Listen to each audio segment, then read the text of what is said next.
성경의 이야기를 매우 실제적으로 전한다고 평가를 받고 있는 사우스 이스트 크리스천 처치의 카일 아이들먼 목사님의 포기하지 마라고 하는 책에 실려있는 내용입니다. 그분이 목회하고 있는 교회에 제니 스미스라고 하는 자매에 관한 이야기입니다. 이분은 체조 선수였습니다. 그리고 피아노도 아주 잘 쳤다고 그래요.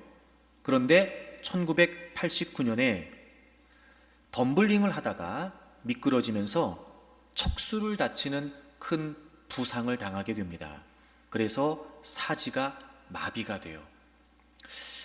유능한 그리고 유망한 체조 선수였는데 치명상을 입고 한순간에 두 손과 두 발을 다 못 쓰게 된 것이었습니다. 당연히 더 이상 체조를 할 수 없게 되었고 밴드에서 키보드를 연주하거나 교회에서 피아노를 칠 수도 없게 되었습니다. 그런데 이분이 본인이 거동을 할 수 없고 누군가의 도움을 받아야 되지만 휠체어에 앉아서라도 내가 뭘 할 수 있을까 생각을 하기 시작했다고 그래요. 학업에 열중을 해서 고등학교를 조기 졸업하고 상담 심리학을 공부해서 석사 학위를 받게 됩니다. 그리고 전 세계에 휠체어를 나누어 주는 단체의 부회장이 되면서 세계 곳곳을 다니면서 자신과 같은 처지에 있는 분들을 돕는 일을 합니다. 그리고 외국인 노동자를 돕는 선교 단체에서 그들을 섬기는 일도 하고 있다고 합니다. 휠체어 테니스, 휠체어 럭비, 그리고 강에서 하는 조정이라고 하는 운동 경기까지 다 한다고 합니다. 그리고 아파트를 마련해서 혼자 독립해서 살고 있다고 해요. 그분의 고백입니다. 저는 제 정체성을 잃었고 제가 좋아하던 활동도 모두 할 수 없게 되고 말았어요. 척수 장애 때문에 낙담하거나 좌절한 적이 단 한 번도 없고 장애 때문에 누군가에게 의존해야 하는 제가 비참하다고 느낀 적이 전혀 없었다고 말한다면 거짓말이겠지요. 그러나 하나님이 하신 모든 일에 감사할 때 장애 때문에 장애가 없었다면 의지하지 않았을 방식으로 하나님을 깊이 의지하게 되었어요. 하나님은 늘 신실하셨어요. 그분은 여러분들에게도 같은 것을 바라세요. 그것은 그분이 하신 일에 네 라고 말하는 거예요. 어떻게 이런 상황에서도 하나님이 신실하시다 감사할 수 있을까? 어떻게 이런 상황에서도 하나님께 네 라고 답을 할 수 있을까? 그분의 고백 속에 정말 우리가 깜짝 놀랄 만한 답을 찾게 됩니다. 하나님이 하신 모든 일에 감사할 때. 이유가 뭐였냐면 장애 때문에, 즉 장애가 없었다면 그렇게까지 하나님을 깊이 의지할 수 없었을 텐데 장애 때문에 하나님을 더 깊이 의지하게 되었다는 거죠. 이런 거예요. 장애에도 불구하고 이게 아니고 장애 때문에, 즉 그 장애조차 누가 보면 불행한 일일 수 있으나 그는 그것조차 은혜로 여기고 감사했던 거예요. 건강도 은혜지만 장애도 은혜였던 거죠. 그리고 그걸 은혜로 여기면서 더 깊이 하나님을 의지할 수밖에 없었고, 그래서 그는 신실하신 하나님께 감사할 수 있었다는 겁니다. 사랑하는 여러분, 하나님이 행하신 모든 일들을 그 하나님이 신실하신 분이라고 우리가 믿는다면 우리 역시 은혜로 여기고 감사할 수 있어야 할 것입니다. 아버지 다윗을 이어서 왕이 된 솔로몬은 기브온 산당에서 하나님께 1000번제를 드리게 됩니다. 1000마리의 제물이든 1000번의 제사든 어느 것을 의미하든 엄청난 규모의 예배였음이 틀림없습니다. 한 가지 주목할 것은 그가 왕이 되기 위해서 일천번제를 했던 것이 아니고 왕이 되고 나서 일천번제를 했다는 겁니다. 사실 여러분, 왕이 되기 위해서 일천번제를 하는 것도 쉬운 일은 아닙니다. 그런데 그는 왕이 되고 나서, 그리고 번제라고 하는 제사의 형식으로, 즉 모든 것을 다 하나님께 바칩니다 라고 하는 헌신의 의미로, 즉 그는 지금 왕이 되고 나서 하나님께 엄청난 감사의 제사를 드렸던 겁니다. 여러분, 어떻게 솔로몬이 이렇게 상상조차 할 수 없는 감사를 하나님께 드릴 수 있었던 걸까? 그는 자신의 꿈에 나타나셨던 하나님께 고백합니다. 하나님, 우리 아버지에게 큰 은혜를 베풀어 주셨고, 하나님, 제게도 큰 은혜를 베풀어 주셔서 저를 왕으로 세워 주셨습니다. 즉 솔로몬은 자신이 왕이 된 것이 하나님의 은혜였음을 알았던 겁니다. 그는 고백합니다. 큰 은혜라고 말이죠. 그래서 그는 하나님 앞에 큰 감사를 드렸던 겁니다. 그런 걸 보면 솔로몬은 이야기상으로는 왕이 되었기 때문에 감사를 했던 거지만 사실 왕이 되었기 때문이 아니고 은혜를 알았기 때문에 감사를 한 거였어요. 왜냐하면 여러분, 왕이 됐다고 해서 모두가 다 이렇게 감사할 수 있는 건 아니기 때문에 그렇습니다. 그래요. 어떻게 솔로몬이 이렇게 감사를 드릴 수 있었을까? 그는 은혜를 은혜로 알았기 때문이었습니다. 사랑하는 여러분, 우리에게 주어진 모든 것들은 결코 당연한 것이 아닙니다. 저절로 주어진 것도 아닙니다. 내가 받을 만한 자격이 있는 것도 아니고 내가 노력해서 얻은 것도 아닙니다. 구원을 비롯하여 우리가 삶에서 누리고 있는 모든 것들은, 우리가 삶에서 얻고 있는 모든 것들은 하나님께서 은혜로 주신 것입니다. 이렇게 엄청난 감사를 드렸던 솔로몬이 노년의 나이에 전도서에서 고백하죠. 먹고 마시는 것, 수고함으로 낙을 누리는 것, 즉 수고의 결과를 얻는 것, 이 모든 것들이 하나님의 선물이라고 하는 사실을 그가 알게 되었다는 겁니다. 은혜를 모를 때는 자기 힘으로 산다고 생각합니다. 자신의 노력의 결과이고 수고의 결실이라고 생각합니다. 하지만 그건 무지의 산물일 뿐, 시간이 지나고 경험을 하면서 그리고 또 다른 사람들의 일상을 살피면서 우리는 비로소 알게 됩니다. 여러분, 그렇습니다. 그 정도의 힘으로 모두가 그 정도를 얻지 않습니다. 그만큼의 노력과 수고로 모두가 그만큼의 결실을 얻는 것도 아닙니다. 모두가 자신의 삶을 살피고 자신의 삶에 관심을 두기 때문에 자신의 삶을 지킬 수 있는 것도 아닙니다. 분명히 모든 것은 하나님으로부터 은혜로 주어진 것입니다. 주셨기 때문에 우리가 얻을 수 있었고, 주셨기 때문에 가질 수 있었습니다. 지켜주셨기 때문에 누릴 수 있었고, 보호해 주셨기 때문에 내 것이라고 사용할 수 있었던 것입니다. 사랑하는 여러분, 모든 것이 하나님으로부터 주어진 은혜라고 하는 깨달음이 우리에게 있기를 바랍니다. 그리고 늘 여러분의 삶의 현장에서 어떤 일이 있든지 간에 하나님께 감사하는 분들이 되시기를 바랍니다.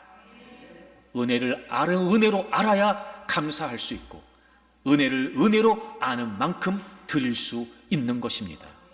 드린다면 있어서 드리는 것은 아닙니다. 있다면 모든 것이 하나님의 은혜라는 것을 아는 깨달음이 있는 것입니다. 드리지 않는다면 없어서 드리지 않는 것이 아닙니다. 없다면 모든 것이 하나님의 은혜라는 것을 아는 깨달음이 없을 뿐입니다. 여러분, 늘 은혜를 은혜로 알고 나를 죄에서 구원해 주신 그 은혜를 포함하여 내가 오늘도 일상을 살아갈 수 있는 모든 삶의 조건들을 하나님이 허락해 주신 은혜라는 사실을 깨닫고 날마다 모든 삶의 현장에서 감사하는 여러분들이 되시기를 바랍니다. 그래서 여러분, 은혜를 은혜로 알고 감사하는 건 하나님을 하나님으로 인정하는 것이고, 동시에 은혜를 은혜로 알고 감사하는 건 내가 하나님의 사람이 되었다, 즉 하나님의 사람답게 산다라고 하는 의미도 됩니다. 주역에 보면 이런 글이 나옵니다. 관호천문 이찰시변 관호인문 이화성천하. 천문을 살펴서 때의 변화를 관찰하고 인문을 살펴서 천하의 교화를 이룬다라는 뜻입니다. 천문, 인문, 문이라는 말이 나오는데, 이 문이라는 것은 글자를 의미하는 것이 아니라 문양, 즉 문의를 의미합니다. 문의는 어떤 사물이 가지고 있는 고유한 속성이 드러나는 것을 의미합니다. 하늘은 하늘에 고유한 무늬가 있습니다. 그래서 천문이라고 얘기한 거예요. 사람에게는 사람이게끔 하는 고유한 무늬가 있어요. 그래서 인문이라고 이야기하는 거예요. 쉽게 말하면 인문이 있어야 인간일 수 있다는 거죠. 그래서 인문이라는 건 인간다움이라는 거예요. 인문이 없으면 인간은 짐승과 다름이 없는 존재가 된다는 겁니다. 인간다움이 있어야, 즉 인문이 있어야 인간이라는 거죠. 인간다움이 과연 뭘까?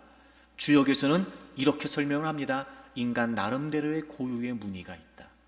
그들은 그렇게 얼렁뚱땅 설명하지만, 여러분, 인간을 인간답게 하는 인문이 과연 무엇이겠습니까? 하나님이 우리 인간을 만드실 때 다른 피조물들과 달리 하나님의 형상대로 창조해 주셨습니다. 여러분, 인간의 인간다움, 인문, 이것은 바로 하나님의 형상입니다. 그런데 우리 인간은 하나님 앞에 죄를 짓고 타락하게 됩니다. 그 하나님의 형상이 깨어져 버리게 되지요. 그래서 우리는 죄와 사망의 권세 가운데 허덕이며 살고 있었습니다. 우리 편에서는 그 어떤 방법으로도 깨어진 하나님의 형상을 다시 찾을 수는 없었습니다. 그런데 하나님께서 하나님의 형상이신 예수 그리스도를 우리를 위해 이 땅에 보내주셨고, 그분이 우리의 모든 죄를 짊어지시고 십자가에서 대속의 죽음을 죽어주심으로 말미암아 우리는 다시 하나님의 형상을 회복할 수 있게 되었습니다. 여러분, 은혜로 구원을 얻었다는 거지요. 그럼 우리는 어떻게 다시 우리가 잃어버린 하나님의 형상, 어떻게 다시 인간다움을 회복할 수 있었나요? 바로 은혜 때문이었습니다. 은혜로 우린 하나님의 형상을 회복한 것입니다. 은혜로 우리는 다시 인간다워질 수 있었던 것입니다. 그러므로 은혜를 은혜로 하는 것은 인간이 인간다워지는 겁니다. 은혜를 은혜로 하는 것은 하나님을 하나님으로 인정하는 것과 동시에, 은혜를 은혜로 하는 것은 내가 사람답게 사는 것입니다. 적어도 하나님의 은혜로 구원받은 하나님 백성이라면 하나님 백성답게 사는 게 뭘까요? 은혜를 은혜로 알고 하나님께 감사하는 겁니다. 그래서 우리가 하나님의 은혜로 구원받은 하나님의 백성이 되었다면 진정으로 하나님 백성답게 사는 게 무슨 뜻일까요? 은혜를 은혜로 알고 하나님께 감사하는 겁니다. 사랑하는 여러분, 늘 은혜를 은혜로 아는 여러분들이 되기를 바랍니다. 그 은혜 때문에 늘 하나님께 감사하는 분들이 되시기를 바랍니다. 근데 솔로몬의 감사는 여기서 끝나지 않지요. 솔로몬의 감사는 계속해서 이어지게 됩니다. 그날 그 1000번째를 하나님이 기쁘게 받으셨던 것 같아요. 그날 꿈에 하나님이 그에게 나타나십니다. 그리고 그에게 물으세요. 내가 내게 무엇을 줄까? 이렇게 물으세요. 너는 구해라. 뭐 이를테면 너 원하는 거 뭐 있어? 얘기해봐. 내가 다 들어줄게. 뭐 이런 의미였겠지요. 그때 솔로몬이 하나님께 이렇게 구합니다. 여러분 6절을 우리 7절, 8절을 보겠습니다. 8절을 보시면 6절과 7절에서 자신을 왕으로 세우신 것을 감사한다. 그런데 7절 맨 마지막에 종은 작은 아이라 출입할 줄 알지 못하고 주께서 택하신 백성 가운데 있습니다. 그들은 큰 백성이라 수요가 많아 셀 수도 없고 기록할 수도 없습니다. 하나님이 저를 은혜로 왕을 세워주셨는데 제가 감당하기에는 이 하나님의 백성들이 너무나 많습니다. 그래서 9절에 이렇게 구합니다. 누가 주의 이 많은 백성을 재판할 수 있겠습니까? 듣는 마음을 종에게 주사 주의 백성을 재판하여 선악을 분별하게 하옵소서. 하나님, 왕으로 세워주신 거 너무 감사합니다. 그런데요, 제가 이 많은 수의 백성을 다 감당하기는 부족합니다. 저는 작은 아이입니다. 그 말은 말 그대로 작은 아이라는 게 아니라 그만큼 하나님 앞에서 자신이 부족한 존재라는 걸 인정하는 겸손한 표현이었겠지요. 그러니 하나님, 저에게 지혜를 주셔서 제게 맡겨주신 백성들을 잘 통치할 수 있도록 좀 도와주십시오. 같은 대목을 기록하고 있는 역대하 1장을 보게 되면 하나님, 제게 지혜와 지식을 주셔서 이 백성 앞에서 출입하게 하옵소서 이렇게 기도했어요. 이 출입한다라고 하는 말은 나가고 들어간다는 말이에요.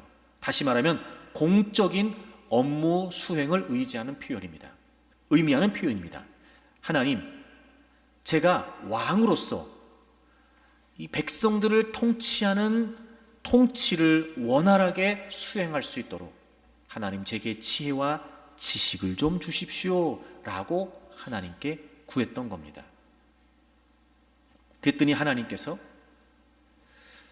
내가 너한테 원하는 걸 물었더니 부도 구하지 않고 장수도 구하지 않고 지혜를 달라고 했구나. 그래, 내가 너에게 지혜를 주겠다. 그리고 뿐만 아니라 구하지 않은 부와 명예도 너에게 줄 것이다. 그렇게 하나님이 그에게 말씀하세요. 그리고 그 밤에 꿈을 깨고 솔로몬은 다시 돌아와서 예루살렘에서 하나님께 감사의 제사를 또 드리게 됩니다. 영거퍼 그는 지속적으로 지금 하나님께 계속해서 감사하고 있습니다. 다시 말하면 그가 구하지 않은 부와 명예도 하나님이 주셨을 뿐만 아니라 그가 정말 원했던 지혜도 하나님께서 주셨기 때문에 그는 하나님께 지금 감사하고 있습니다. 여러분, 솔로몬이 어떻게 이렇게 계속해서 감사를 할 수 있었을까요? 그가 이렇게 지속적으로 하나님께 감사할 수 있었던 이유는 무엇이었을까요? 여러분, 솔로몬의 기도의 내용을 살펴보게 되면 우리는 한 가지 중요한 점을 찾게 됩니다. 은혜를 은혜로 알았던 솔로몬이 역시 은혜를 따라 구했습니다. 하나님이 왕이 될 자격이 없는, 왕이 될 수 없는 자신을 왕으로 세워주셨어요. 그게 은혜라는 사실을 솔로몬이 알게 되었던 겁니다. 그리고 하나님이 그에게 너 뭐 원하냐? 얘기해봐 라고 말씀하셨을 때 그는 얼마든지 다른 걸 구할 수 있었습니다. 야, 내가 조마조마했는데 드디어 내가 왕이 됐어. 야, 내 앞에 형들이 얼마나 많았는데 내가 비로소 왕이 됐네. 하나님, 제 왕권이 더 강해졌으면 좋겠습니다. 하나님, 누구도 저에게 대항하지 못하도록 제게 강한 힘을 주시고 권력을 주십시오. 내지는 제가 이제 비로소 왕이 됐습니다. 하나님, 이제 부귀도 좀 제가 누리고 싶습니다. 뭐 이런 거 얼마든지 구할 수 있을 때 여러분, 솔로몬이 뭐라고 구해요? 하나님, 맡겨주신 거 너무 감사한데요, 제가 이 많은 백성들을, 아이고, 저 같은 사람이 어떻게 이 일을 감당할 수 있겠습니까? 하나님이 맡겨주신 이 일, 은혜로 여기고 있는 이 일, 제가 정말 잘 감당하고 싶습니다. 그러니까 하나님의 백성들을 잘 다스릴 수 있도록 제게 지혜를 좀 주십시오. 은혜를 은혜로 알았던 솔로몬이 은혜를 따라 구했습니다. 그랬더니 하나님께서 그가 구했던 지혜뿐만이 아니라 그가 구하지 않았던 부와 명예도 허락해 주셨고, 그것을 또 은혜로 여겼던 솔로몬은 다시 하나님께 감사의 제사를 드렸던 것입니다. 그래요, 여러분. 우리가 어떻게 지속적으로 감사해 갈 수 있을까요? 은혜를 은혜로 알았다면 이제 우리는 은혜를 따라 구해야 합니다. 이런 거지요. 은혜로 베풀어 주셨으니까 하나님, 제가 그 은혜를 따라 살겠습니다. 은혜를 따라 살려니까 은혜를 따라 구할 수밖에 없는 거예요. 만약에 은혜로 주신 것을 그냥 내 것이라고만 여긴 채 나를 위해서 즐기고 나를 위해서 누리고 그저 내 주머니만 채우려고 한다면 아마 그는 더 많은 욕심을 가질 수밖에 없을 것입니다.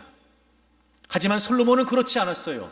은혜라고 알았고 그 은혜를 따라 살기를 원했기 때문에 하나님이 무엇을 원하냐고 물으셨을 때조차 하나님, 제게 지혜를 주십시오라고 은혜를 따라 구했던 것입니다. 여러분, 하나님이 우리에게 모든 것을 은혜로 주셨다면 하나님은 우리로 하여금 은혜를 따라 살도록 주신 겁니다. 단순히 우리가 나 혼자 즐기고 나 혼자 누리고 살라고 주신 거 아니에요. 그걸 위해, 그걸 통해 내가 원하는 욕심을 채우고 내 탐욕을 기르고 그걸 통해 나 자신을 과시하려고 하나님이 주신 게 아니란 말이에요. 적어도 하나님이 우리 모두에게 남다른 은혜를 허락해 주셔서 물론 모자란과 부족함이 있는 것도 분명하지만 사실 상대적으로 우리가 더 나은 것도 있단 말이에요. 때로는 그런 것들이 은혜로 여겨져 우리가 감사할 수 있다면, 그러니까 나는 너보다 잘났어, 이게 아니고, 그러니까 나는 이제 이걸 가지고 마음껏 즐길 거야, 이게 아니고, 하나님이 은혜로 내게 주셨다면 과연 내가 이 은혜를 따라 어떻게 살아갈 수 있을까? 이제 은혜를 따라 살려고 하는 이들은 은혜를 따라 구할 수밖에 없다는 겁니다.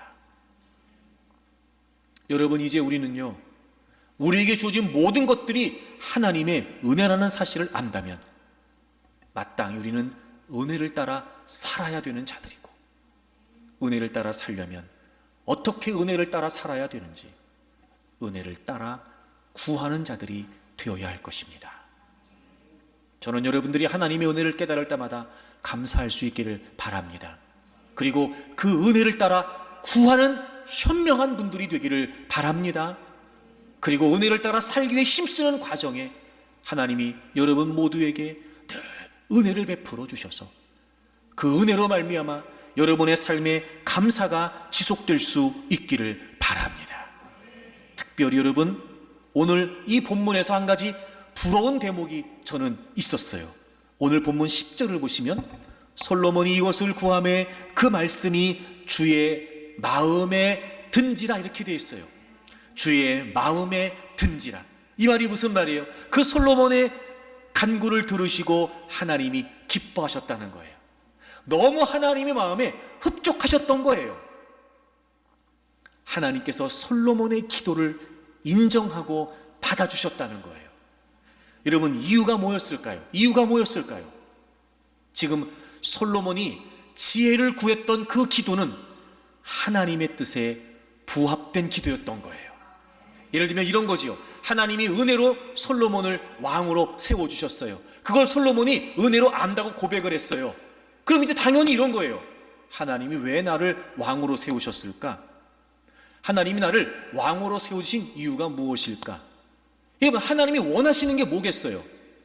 그 하나님의 백성들을 잘 다스리라는 거 아니겠어요?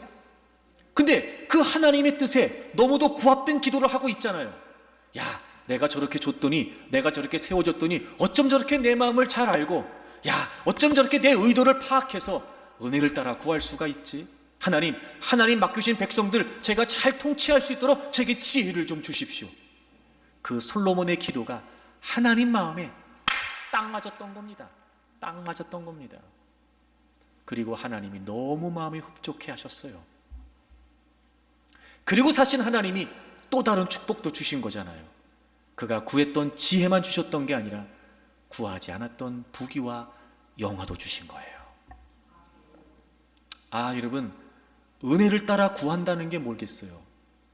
우리가 어떻게 은혜를 따라 살기 위해 은혜를 따라 구할 수 있겠어요? 그건 은혜 안에서 하나님과 소통이 되는 거예요.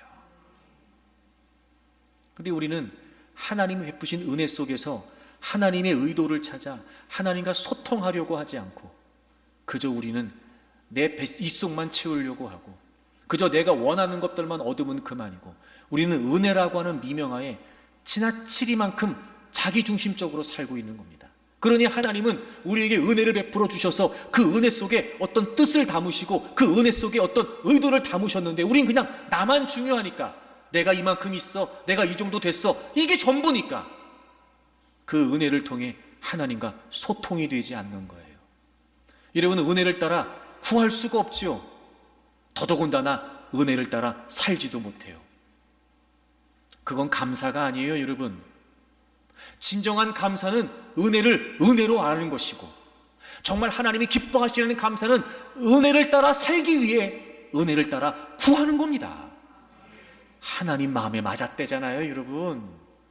사랑하는 여러분, 저는 여러분들이 하나님께서 베푸신 은혜를 은혜로 여기는 분들이 되기를 바랍니다. 그리고 그 은혜 때문에 제가 이제부터 이 은혜를 따라 살겠습니다. 하나님, 은혜를 따라 제가 살고 싶습니다. 그렇게 은혜를 따라 구하는 분들이 되기를 바라요. 주님의 마음에 합한 기도를 하는, 솔로몬의 기도를 들으시고 하나님이 마음에 흡족하셨던 것처럼 은혜를 따라 살기를 위해 은혜를 따라 구하는 여러분의 기도가 하나님 마음에 합당한 기도가 되기를 바랍니다. 그것이 올바른 기도였다는 거죠. 솔로몬은 왕으로서 개인의 명예와 부를 구하지 않고 하나님의 뜻과 조화를 이루는 하나님 마음에 합한 기도를 드렸던 거예요. 여러분, 이게 감사하는 겁니다. 은혜를 주셨다면 은혜로 깨달을 수 있어야 되고 그 은혜를 알았다면 은혜를 따라 살기 위해 은혜를 따라 구해야 돼요. 여러분, 이제부터 여러분에게 남다른 은혜가 주어졌다면 이제 그 은혜를 통해서 하나님과 소통하는 분들이 되시기를 바랍니다. 그저 일방적으로 내가 받았으니까 끝이다. 그저 내가 원하는 것들만 나열하면서 내게 주셨으니까 감사합니다. 형식적인 감사에 머물러 그저 내가 받았으니까 이제 내 것이다. 여러분, 이렇게 사는 분들이 아니라 은혜를 따라 살기 위해 은혜를 따라 구하면서 그 은혜 속에서 하나님과 소통하는 여러분들이 되시기를 바랍니다.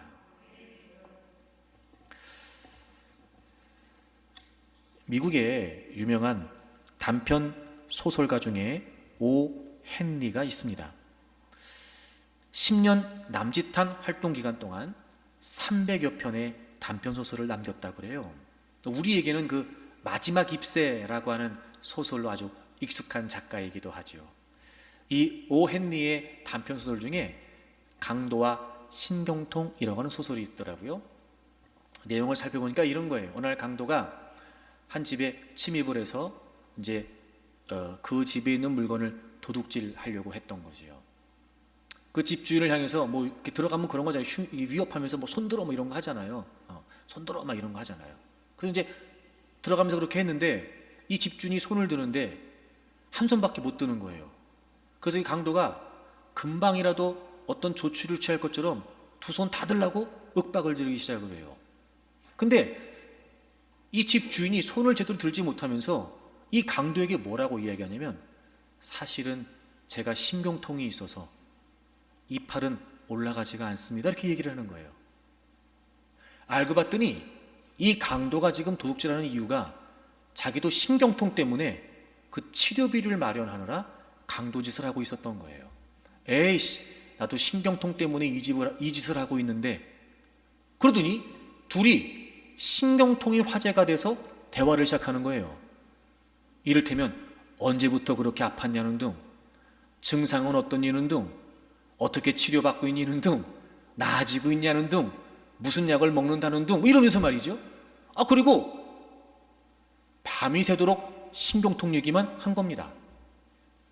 그리고 마지막에는 빨리 나으라고 서로 덕담을 건네고 이 강도가 그냥 그 집에서 나왔다는 거예요. 이야기 요지는 이런 거죠. 공감이 되고 소통이 되면 이런 험악한 분위기도 평화로워질 수 있다는 거예요. 그만큼 공감과 소통이 중요하다는 거였거든요. 요즘 시대가 여러분 그렇잖아요. 공감, 소통, 뭐 이런 게 요즘 시대의 화두 아니겠습니까? 저는 그런 마음이 들었어요.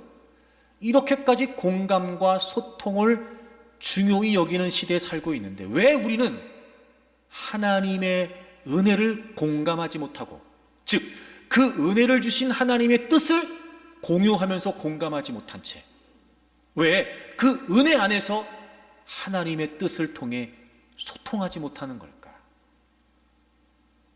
여러분, 하나님이 내게 은혜를 베푸시는 게 아닐지도 안 베푸시는 게 아닐지도 몰라요. 지금 하나님이 우리의 삶에 역사하시지 않는 게 아닐 수도 있어요.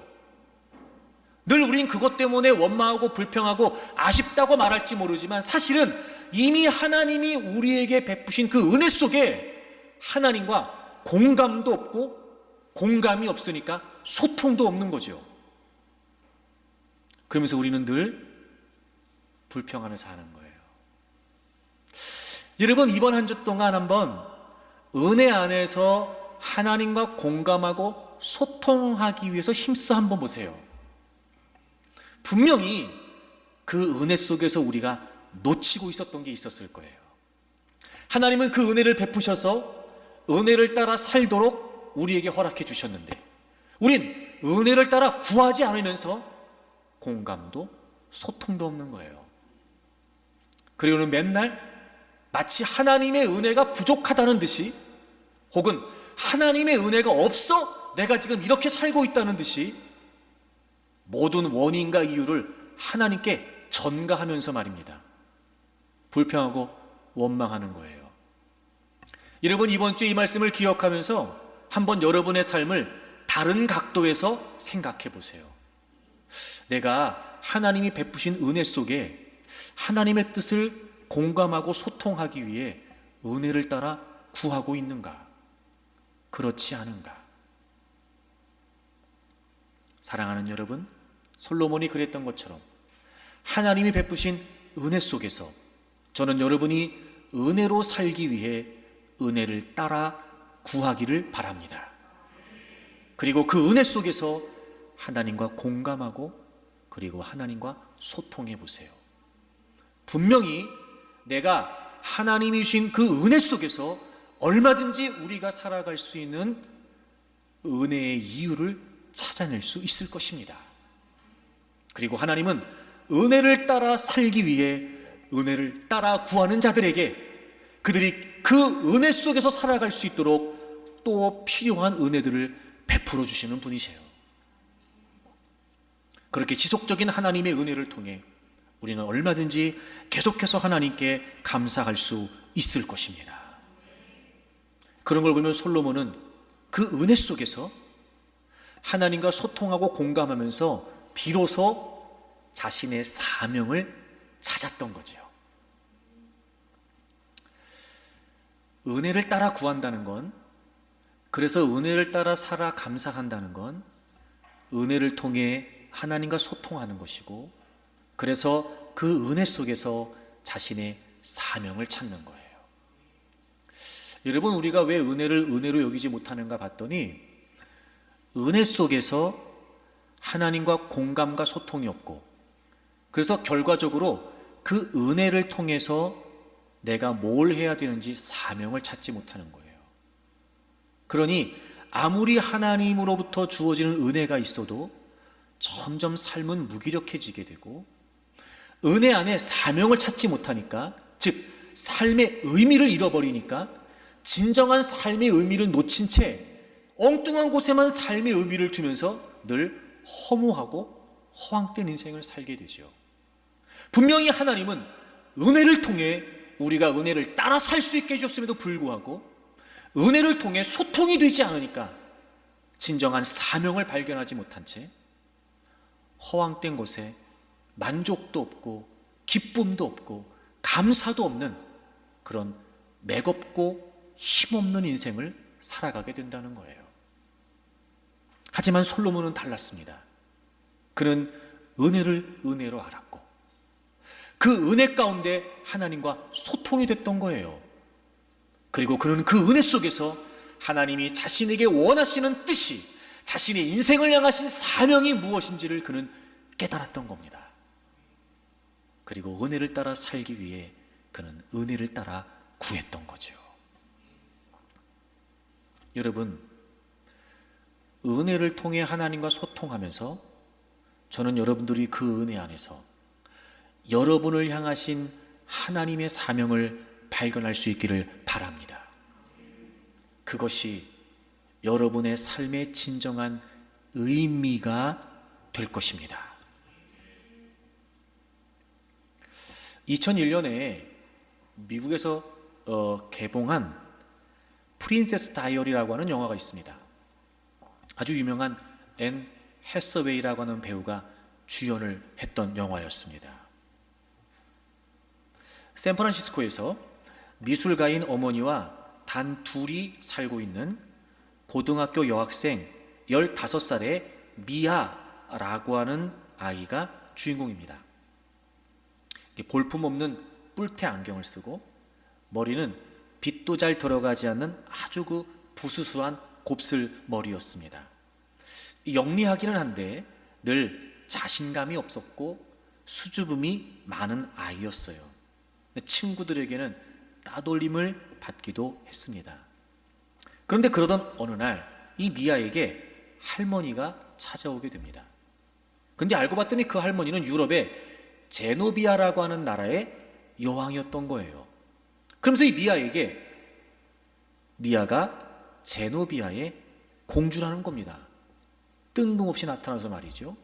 그리고 그 미아가 제노비아의 왕위를 이어받을 유일한 혈통이라는 말을 전해 듣게 됩니다.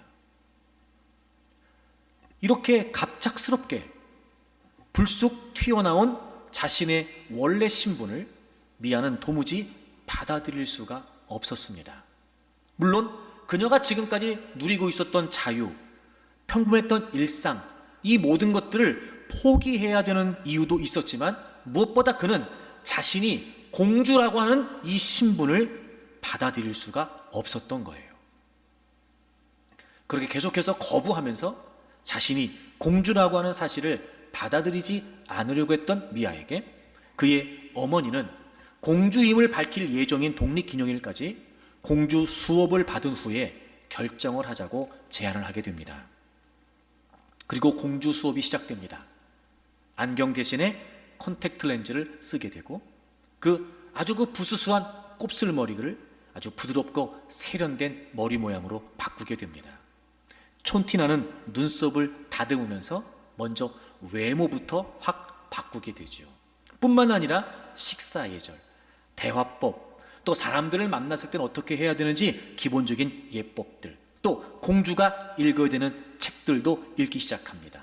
그리고 그 여왕이었던 할머니와 계속해서 시간을 보내면서 공주로서의 태도를 배우기 시작합니다. 차츰차츰 미아는 변화되어 가기 시작합니다. 외모와 행동의 변화를 위한 훈련 때문인지 그녀의 태도도 바뀌기 시작하고 내가 공주로 살아야 되는가 이런 생각을 갖게도 됩니다. 그렇게 미아는 점차 훈련을 통해서 자신이 공주라는 사실을 인식하게 됩니다. 그런데 그것으로는 자신이 공주로 살아야 한다는 것을 인정할 수는 없었던 겁니다. 그러니까 이런 거예요. 굳이 지금 사는 것도 어려움이 없고 불편함이 없는데 왜 내가 공주로 살아야 되는지 아무런 의미를 느끼지 못했던 거예요. 외모는 변했고 나름대로 태도는 변해가고 있었지만 그럼에도 불구하고 내가 왜 공주로 살아야 되는지에 대한 의미를 알지 못했던 거예요. 그래서 결국 미아는 공주라고 밝히기로 약속된 날 무도에 참석하지 않고 도망치기로 계획을 하고 떠나기 위해서 짐을 꾸리게 됩니다. 그런데 짐을 꾸리다가 우연히 아버지의 일기장을 발견해요. 근데 그 일기장에 미아에게 주려고 썼던 아버지의 편지가 있었고 이 미아가 그걸 읽게 됩니다. 그 내용은 이런 겁니다. 과거에 사랑하는 아내와의 평범한 삶을 포기하고 왕자로 돌아가야 했던 그 괴로움. 그런데 자신에게도 두려움이 있었지만 자신의 참 모습을 참는 것이 중요하다는 말과 함께 여전히 어머니를 사랑한다는 솔직한 아버지의 고백이었습니다. 그런데 이 미아가 편지를 읽으면서 왜 내가 공주가 되어야 되는지 그 이유를 찾게 됩니다. 그 이유에 관해서 미아는 자신이 공주로 살 것을 수락하는 연설에서 이렇게 밝힙니다. 전 언제나 저만 생각해왔어요. 세상에는 70억 인구가 살고 있는데 딱하게도 그러다가 생각했어요. 저 자신보다 70억을 더 위한다면 더 쓸모있는 삶이 될 텐데 하고 말이에요. 제가 만일 제노비아의 공주라면 저의 생각과 저보다 현명한 사람들의 생각이 많은 사람들의 귀를 열어줄 것이며 모범이 되리라 생각해 봤답니다. 사실 포기하고 싶어요. 포기하면 홀가분했을까요? 지금까지 저는 저만 생각하며 살아온 것 같아요. 그런데 이제 저보다 70억의 세상 사람을 생각해요. 미아는 그 아버지의 편지를 보면서 개인적인 것을 뛰어넘는 그 무엇이 있다는 사실을 알게 됩니다. 좀 더 좋은 일을 하면서 자신의 그 위치를 통해 더 많은 사람에게 영향력을 끼치며 살 수 있을 것이라는 사실을 아버지의 사랑의 편지를 받고 그가 깨닫게 됩니다. 다시 말해 미아가 공주였지만 공주로서의 진정한 정체성을 회복하고 살게 되기로 한 결심한 그 분명한 이유는 개인적인 것을 뛰어넘는, 즉 사명에 대한 인식이었던 겁니다. 여러분 놀랍지 않습니까? 공주라고 하는 사실을 알게 됐는데 공주로 사는 걸 원하지 않는다니 말입니다. 공주라는 신분을 알게 됐는데 공주로 살아야 되는 의미를 못 찾으니까 공주로 살고 싶지가 않은 거였습니다. 아하, 여러분, 내가 누구인지를 아는 건 정말 중요합니다. 이를테면 우리가 하나님의 은혜로 구원받은 하나님 백성 되었다는 걸 아는 건 너무 중요합니다. 그런데 그것만 가지고는 어렵습니다. 우리에게 뭐가 필요합니까? 내가 왜 하나님 백성이 됐고 내가 무엇을 위해 살아야 되는지, 내 정체성에 걸맞는 진정한 사명, 진정한 삶의 의미를 찾을 때 우리는 인생을 힘있게 살아갈 수 있는 겁니다. 내가 어떤 존재인지를 깨닫고 그 존재에 맞는 사명을 갖게 되었을 때 비로소 그 존재는 빛을 발하게 되고 힘을 얻게 되는 것입니다. 여러분, 우리가 은혜를 아는 거 너무 중요합니다. 하지만 그거 가지고 되지 않습니다. 그것으로 만족한 삶을 살지 못합니다. 아니, 지금까지 우리가 은혜를 구하지 않았나요? 그래서 하나님이 베푸신 은혜가 없었나요? 근데 왜 여전히도 우리는 모자라고 부족하고 맥없이 살 수밖에 없을까요?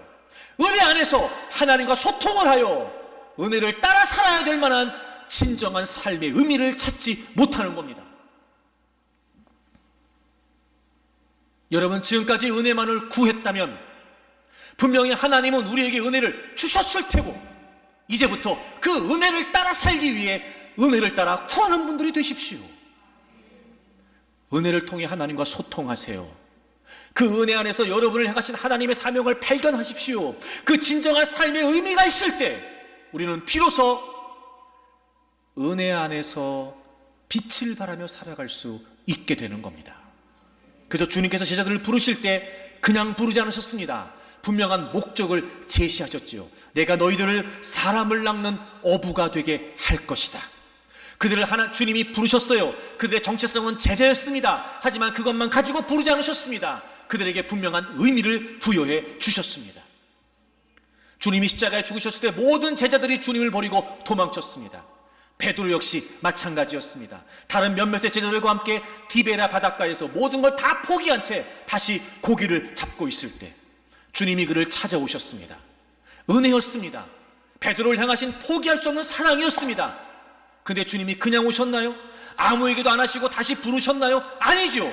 역시 그 자리에서도 예수님께서는 베드로에게 사명을 주십니다. 내 양을 먹이라. 그냥 은혜, 그냥 사랑을 베풀어 주신 것이 아니었고 그에게 분명한 삶의 의미를 알려주셨습니다. 그렇게 모든 걸 포기하고 더 이상 살 소망을 갖지 못하고 있었던 그들을 다시 살렸던 것은 바로 그 은혜로 찾아오신 주님이 부여하신 사명이었습니다. 여러분, 우리가 하나님의 자녀라는 사실을 모르지 않습니다. 그럼에도 불구하고 그 무한한 하나님의 은혜 속에 여전히 우리가 맥없이 쉼없이 살아가는 이유가 뭘까요? 은혜를 따라 구하지 않는 겁니다. 은혜를 따라 살려고 하지 않는 겁니다.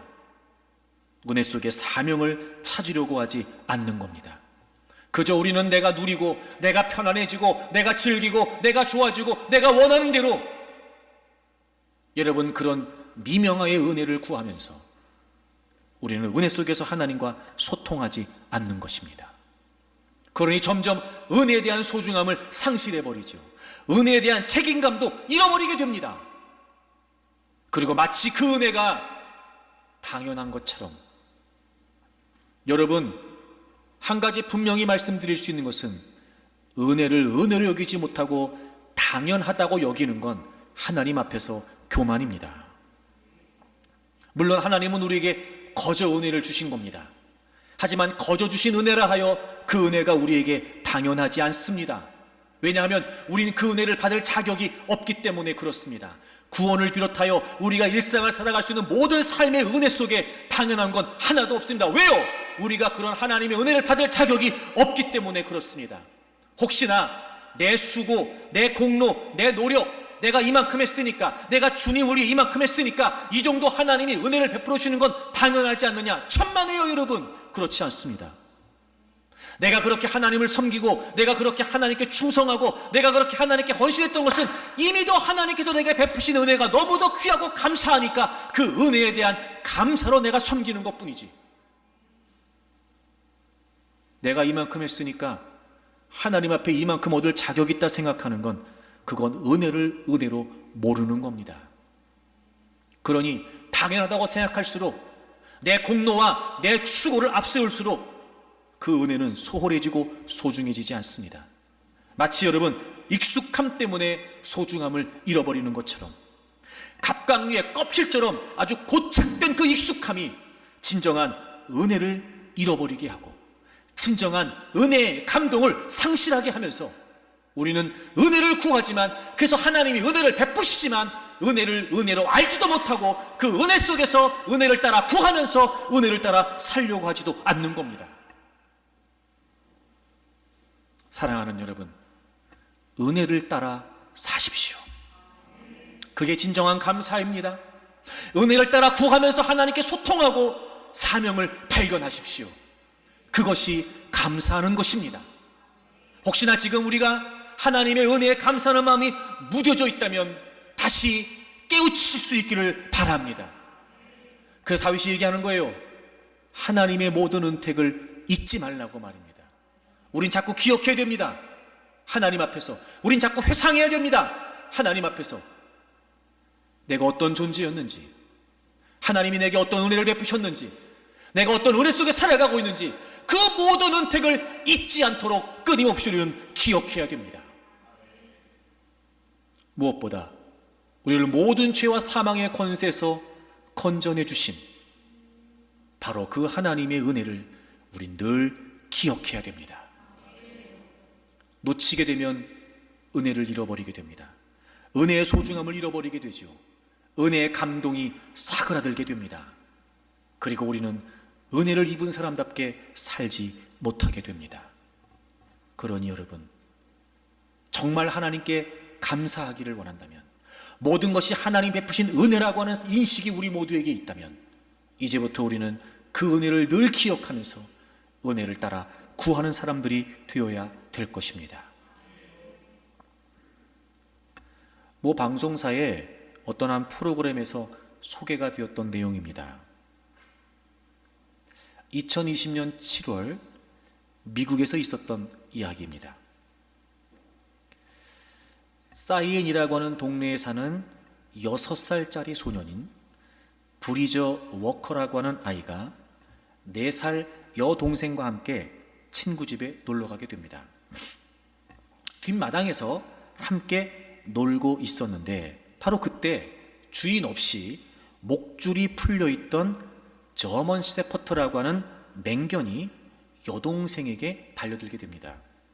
여러분이 알아보니까 이 저먼 세퍼트라고 하는 종이요, 세계 10대 명견에 소속 포함되어 있는 아주 뭐라 그래야 되지? 아주 이렇게 공격성도 있고 그리고 아주 이렇게 위험하기도 한 그런 맹견이라고 그래요. 그 순간 이 오빠 브리저가 여동생을 구하기 위해 개를 막아섭니다. 동생을 공격하지 못하도록, 4살 동생을 공격하지 못하도록 이 6살 오빠가 계속해서 막아섭니다. 결국 이 세퍼트는 오빠 브리저의 얼굴을 물게 됩니다. 그런데 브리저는 끝까지 물러서지 않습니다. 결국 개가 물었던 얼굴을 놓자 얼굴이 피범벅이 됩니다. 그런데도 이 브리저는 자신의 여동생을 먼저 안전한 곳으로 대피를 시킵니다. 그 이후 맹견의 주인이 나타나게 되고 이 브리저는 급히 병원으로 옮겨집니다. 2시간의 대수술을 받게 되죠. 얼굴을 90바늘이나 꿰매게 됩니다. 6살입니다. 6살. 그런 상황에 동생이 보이기보다 자기 등치보다 더 컸을지도 모르는 개만 보이고 도망치기 바쁠 텐데 4살짜리 자기 여동생을 지키기 위해 그 개를 막아선 겁니다. 그리고 엄청난 부상을 당하죠. 나중에 브리저의 아버지가 왜 그랬는지 이유를 묻습니다.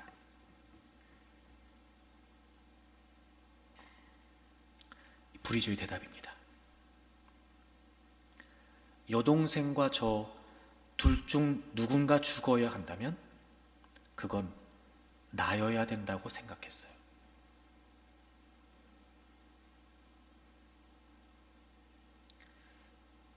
둘 중에 하나 누군가 죽어야 된다면 그게 나여야 된다고 생각했다는 거예요.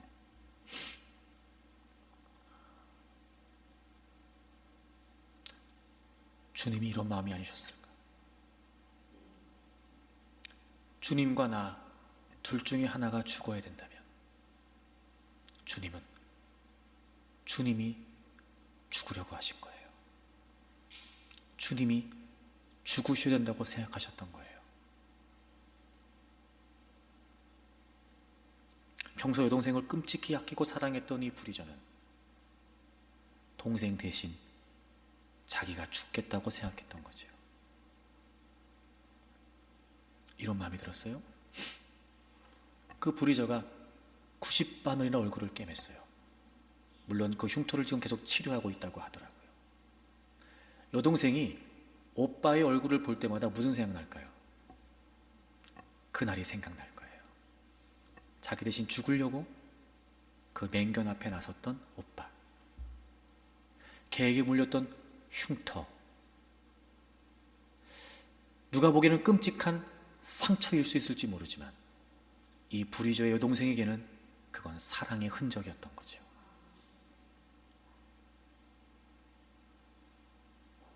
여러분, 우리에게는 이보다 더 엄청난 사랑의 흔적이 있습니다. 예수 그리스도의 십자가 말입니다.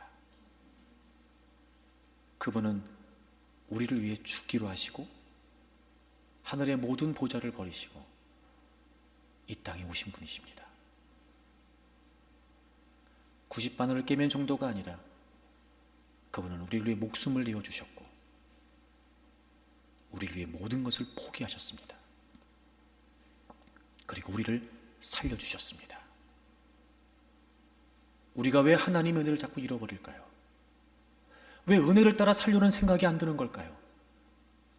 우리가 그 흔적을 자꾸 놓치는 겁니다. 그리 어떻게 맨날 하루 24시간 순간순간마다 십자가의 은혜가 불쑥불쑥 감동이 되고 그 십자가의 은혜가 막 감격이 될 수 있을까? 그러지 않을 수도 있어요.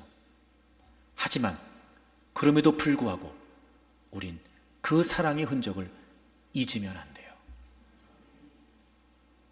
회상해야 됩니다. 주님의 십자가를. 회귀해야 됩니다. 그 주님의 십자가 앞으로 말이죠. 사랑하는 여러분, 날마다 여러분의 삶의 현장에서 감사로 하나님을 영화롭게 하는 분들이 되시기를 바랍니다. 은혜를 은혜로 알고 감사하십시오. 은혜를 따라 살기 위해 구하면서 감사하십시오. 그 은혜 안에서 하나님과 소통하고 사명을 발견하고 늘 그 은혜의 감격 속에 그분을 위해 사십시오. 여러분의 삶으로 하나님을 찬양하고 여러분의 삶으로 하나님께 감사하고 여러분의 삶으로 하나님을 영화롭게 하십시오. 그렇게 우리의 모든 삶이 감사가 지속되면서 하나님을 기쁘시게 하는 아름다운 삶이 되기를 바랍니다.